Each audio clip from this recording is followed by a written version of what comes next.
Assalamualaikum warahmatullahi wabarakatuh. Bapak Ibu yang saya hormati, alhamdulillahirobbilalamin. Wassalatu wassalamu ala asrofil anbiya'i wal mursalin wa ala alihi washabihi ajmain. Bismillahirrahmanirrahim. Wal mutaghayyiru, dan air yang berubah.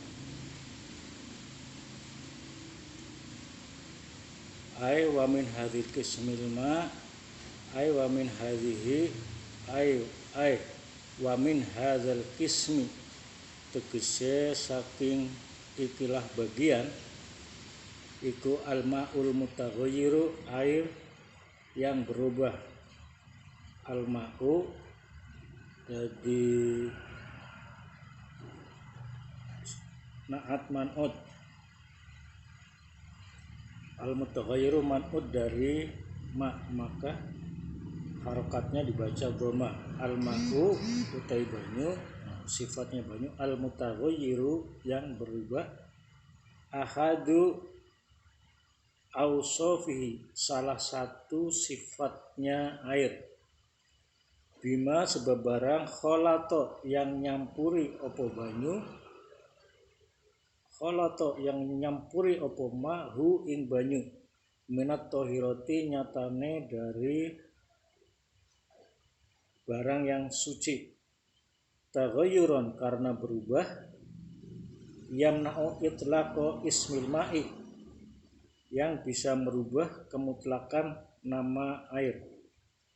Fa innahu, maka sesungguhnya air itu tohirun ghairu tohurin, suci tapi tidak mensucikan. Hisian, baik itu bisa dilihat oleh mata, karena taghayyuru, karena ana opo taghayyuru perubahannya, atau takdiron atau perubahan secara kira-kira.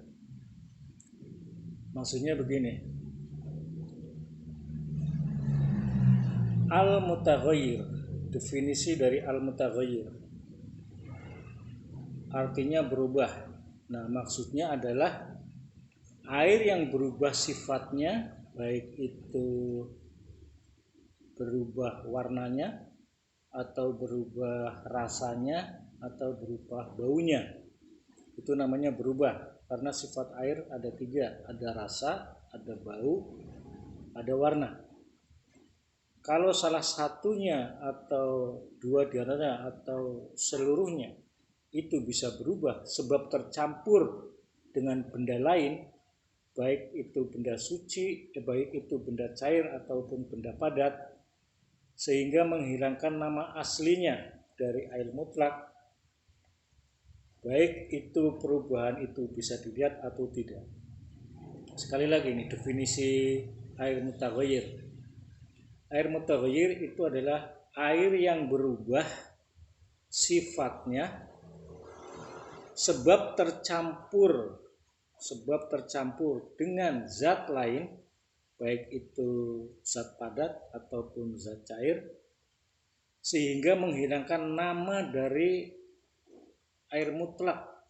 Tadinya namanya air mutlak atau air murni berubah jadi nama lain, seperti air kopi, air teh, air tebu, air gula, dan lain-lain sebagainya. Itu namanya berubah. Bagaimana hukumnya kalau air itu berubah?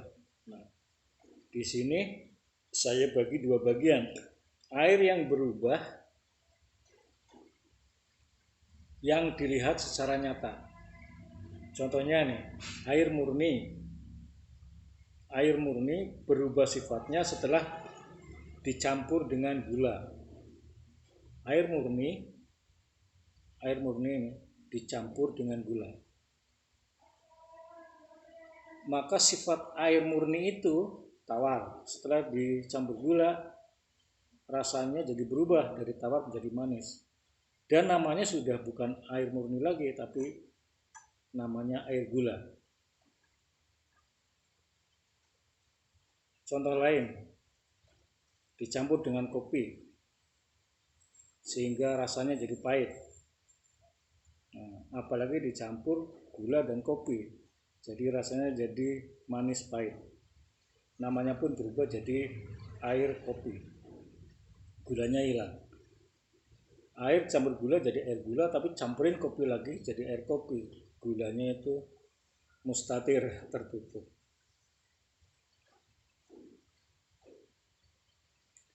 Maka hukumnya suci, tapi tidak bisa untuk berwudu. Bisa diminum, tapi tidak bisa untuk berwudu.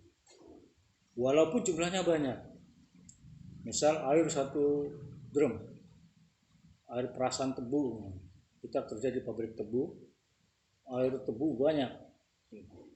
Mau sembahyang, ambil wudhu pakai air tebu.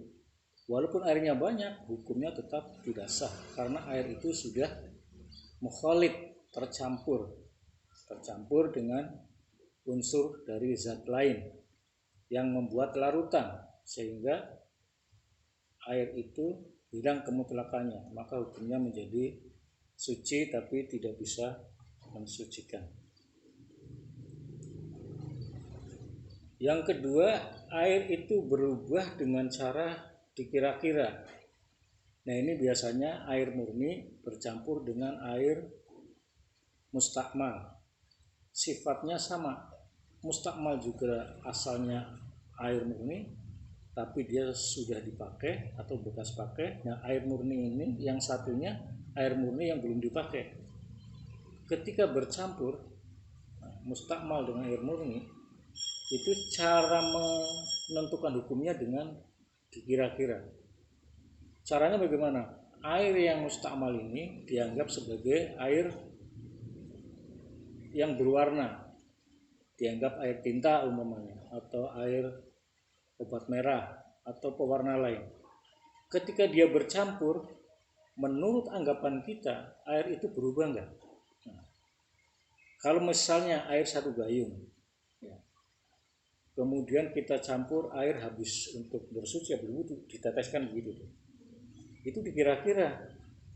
Kalau tetesan itu akan merubah warna air yang digayung itu, maka itu jadi hukum air itu sudah mutaghayyir, berubah. Walaupun perubahan itu berdasarkan kira-kira. Kenapa dikira-kira? Karena sifat airnya itu sama antara air mustakmal dengan air murni. Air mustakmal itu air yang sudah dipakai, air murni air yang belum dipakai. Ketika dicampur, itu dikira-kirakan. Kalau menurut Anda itu tidak berubah warnanya, maka air itu bisa untuk bersuci. Ini kebanyakan terjadi di antara kita gitu. Kita berwudu dengan air sedikit, kemudian air mustakmalnya itu nyepret ke air itu, ke air ember. Air wudu dengan air ember dilubangin, wudu nyepret lagi ke situ, wudu lagi nyepret lagi ke situ. Nah, air cipratannya kalau dikira-kira itu mempengaruhi warna, seandainya cipratan itu berwarna, kalau merubah warnanya maka hukumnya juga mutaghayyir, artinya air itu sudah tidak bisa untuk berwudu lagi. Itu yang berdasarkan kira-kira. Jadi kira-kira itu bisa menjadi dasar hukum apakah air itu bisa untuk bersuci atau enggak. Kalau berdasarkan pikiran kita air itu mutaghayyir, air itu berubah warnanya, maka hukumnya menjadi suci tapi tidak bisa mensucikan, artinya tidak bisa untuk berwudu. Kemudian tentang mutanajis. Air mutanajis itu adalah nanti dulu. Sebelum mutanajis itu bercampur dengan air mutaghayyir karena bercampur dengan benda lain, ada juga namanya mutaghayyir tapi karena dia mujawir, bertetangga.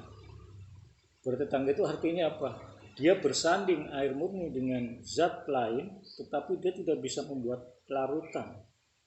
Seperti karena hujan, akhirnya air kali itu jadi keruh, air kali itu keruh, tidak bening. Di situ sebenarnya air murni itu sudah bercampur dengan air lumpur. Tapi antara air murni dan air lumpur itu adalah hanya bertetangga, bisa dipisahkan. Kalau misal diendapkan, maka lumpurnya akan mengendap, air murninya akan tetap bening, atau air yang bercampur dengan minyak. Air dengan minyak itu tetap tidak bisa bersatu. Maka walaupun itu bercampur air lumpur dengan air murni atau air minyak yang murni, itu hukumnya tetap suci dan mensucikan. Bisa untuk berwudu, bisa untuk mandi. Ada lagi air yang mengalir, air mengalir yang kanan kirinya banyak lumut, sehingga airnya berwarna hijau, atau biasanya air di danau, air di kubangan gitu. Airnya banyak, tetapi karena bersanding sekelilingnya itu tumbuh lumut atau ganggang, sehingga warnanya berubah jadi hijau namanya. Itu walaupun berubah, walaupun hijau, itu tetap suci mensucikan. Atau juga air yang tergenang terlalu lama, air di ember tergenang terlalu lama sehingga kanan kirinya lumut, dan karena lumut itu, pengaruh lumut itu, air itu jadi hijau. Maka walaupun warnanya hijau, hukumnya tetap suci dan mensucikan. Berikutnya tentang mutanajis. Air mutanajis itu artinya air yang kena najis. Nah, pada dasarnya hukum asalnya air yang terkena najis hukumnya tetap najis, baik berubah atau tidak. Tetapi di dalam kitab takrib ini dijelaskan yang disebut air yang mutanajis, kalau itu airnya banyak, misal air satu kolam, ketentuan banyak enggaknya itu standarnya 220 liter atau 60 cm kali 60 cm, tingginya juga 60 cm. Lebih dari itu atau lebih dari 220 liter itu kalau tercelup najis, misal bangkai tikus, bangkai kambing, kalau warnanya tidak berubah, baunya tidak berubah, maka hukumnya suci dan mensucikan. Bagaimana kalau airnya sedikit? Misal air kopi, kemudian kecampuran bangkai lalat. Nah, ini ada penjelasannya. Kalau najis atau bangkai yang tercelup itu bangkai yang ma'fu, bangkai yang bisa diampuni karena ya saking kecilnya dan tidak berpengaruh. Jadi bangkai yang ma'fu itu adalah bangkai yang ketika dipotong itu tidak mengalirkan darah. Contohnya misal bangkai tawon, bangkai lalat, bangkai semut, bangkai cecak. Nah, kalau bangkai-bangkai itu masuk ke dalam air suci seperti air kopi, air teh gitu, atau air untuk berwudu sekalipun, itu tidak menajiskan air. Hukumnya tetap suci dan mensucikan, tapi dengan syarat nyemplungnya bangkai itu tidak disengaja. Kalau disengaja hukumnya tetap najis, seperti sengaja dicelupin bangkai cicak. Atau kita nggak nyelupin, tapi yang nyelupin anak kecil, atau mungkin orang gila yang nyelupin. Nah, ketika mencelupkan najisnya itu disengaja baik oleh anak kecil atau orang gila, hukumnya tetap najis. Lain halnya kalau air itu tercelup dengan sendirinya ke bawah angin apa gimana gitu, tahu-tahu mau minum ada cecaknya, itu cecaknya ambil minum, kalau nggak beli gitu. Atau mungkin yang banyak itu lalat itu kalau nyemplung dengan sendirinya itu diambil lalatnya, kemudian bisa diminum karena itu airnya suci. Karena sebagian pendapat bahwa lalat itu sayap kanan itu obat, sayap kiri itu penyakit. Biasanya lalat kalau nyemplung itu biasanya miring, yang kanan biasanya di atas, karena yang di kanan itu penawarnya. Makanya kalau ada air kopi tercelup sama bangkai lalat, celupin aja langsung semua. Kalau celupin semua baru diangkat. Kalau itu ada penyakitnya, itu yang satunya jadi penawarnya, maka itu bisa diminum.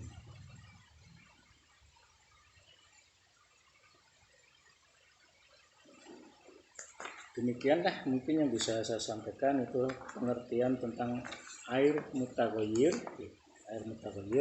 dan air yang mutanajis.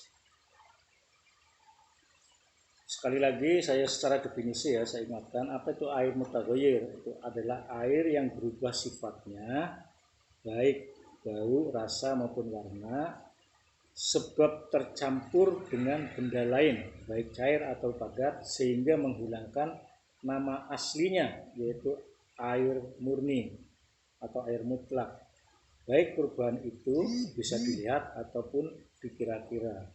Jadi mutaghayyir adalah air yang berubah sifatnya sebab tercampur dengan benda lain sehingga menghilangkan nama aslinya, yaitu nama air mutlak.